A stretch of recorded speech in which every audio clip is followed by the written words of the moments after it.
বিসমিল্লাহির রহমানির রহিম। প্রিয় দর্শক, মোল্লা ইউনানি হোমিও দাওয়াখানার পক্ষ থেকে আপনাদেরকে স্বাগত জানাচ্ছি। আজকে আমি অত্যন্ত গুরুত্বপূর্ণ একটি ভিডিও নিয়ে আপনাদের সামনে হাজির হয়েছি।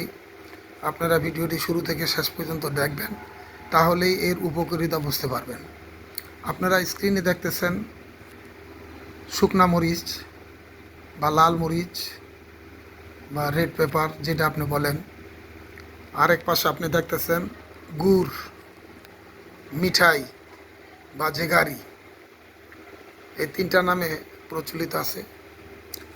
তো এর আগে আমি আপনাদের কাছে একটা ভিডিও দিয়েছিলাম, সেটা হলো শুধু শুকনা মরিচের উপরের খোলস দিয়ে থ্যাক্সিন সার নামে একটা ওষুধ বানানো হয়েছে।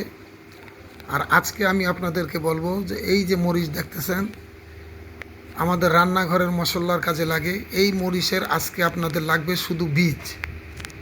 উপরের খোলস আপনারা অন্য কাজে ব্যবহার করবেন। এখানে শুধু আপনারা বীজ নিয়ে নেবেন। কী জন্য নেবেন?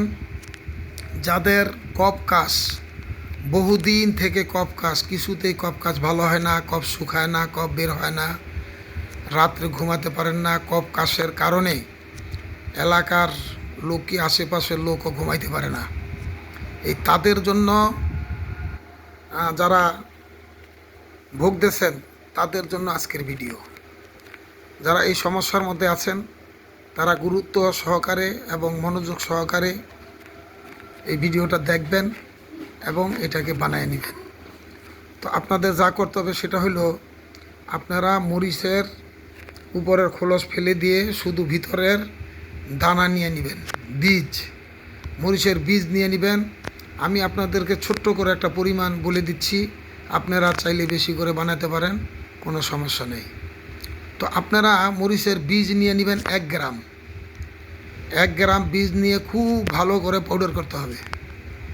আপনি ব্লেন্ডারে করেন বা খরলে করেন, যেভাবে পারেন আপনি পাউডার করে নেবেন। কিন্তু বাজারের কোনো মরিচ যেটা মেশিনে ভাঙানো হয় ওইটা আপনি নেবেন না, ওটা দিয়ে কোনো কাজ হবে না। ওটা মেশিনে, ওটার যে শক্তি ওটা নষ্ট হয়ে যায়, বেশি পরিমাণ নষ্ট হয়ে যায়। আপনি এইরকমভাবে মরিচ নিয়ে সেটাকে খুলে তার থেকে বীজ নিয়ে 1 গ্রাম নিয়ে খুব ভালোভাবে টেলকাম পাউডার করবেন।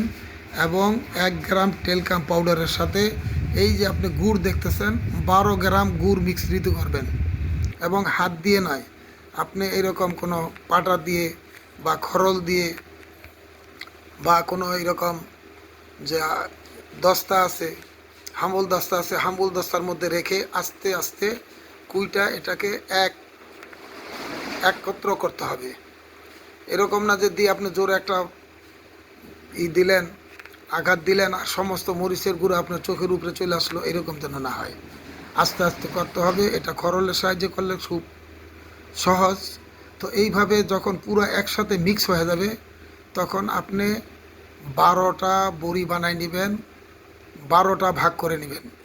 কারণ আপনি গুড় নিয়েছেন 12 গ্রাম, এক একটা বড়ি আপনার 1 গ্রাম করে হবে।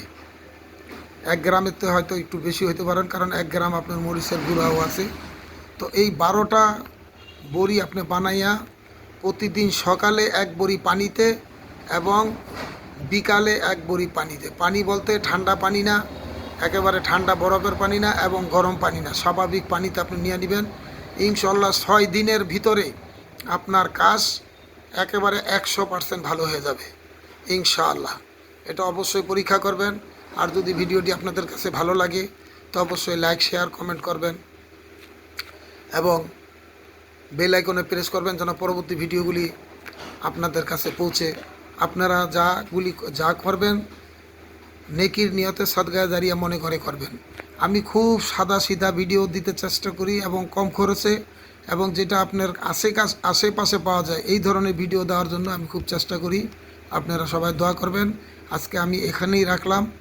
আসসালামু আলাইকুম।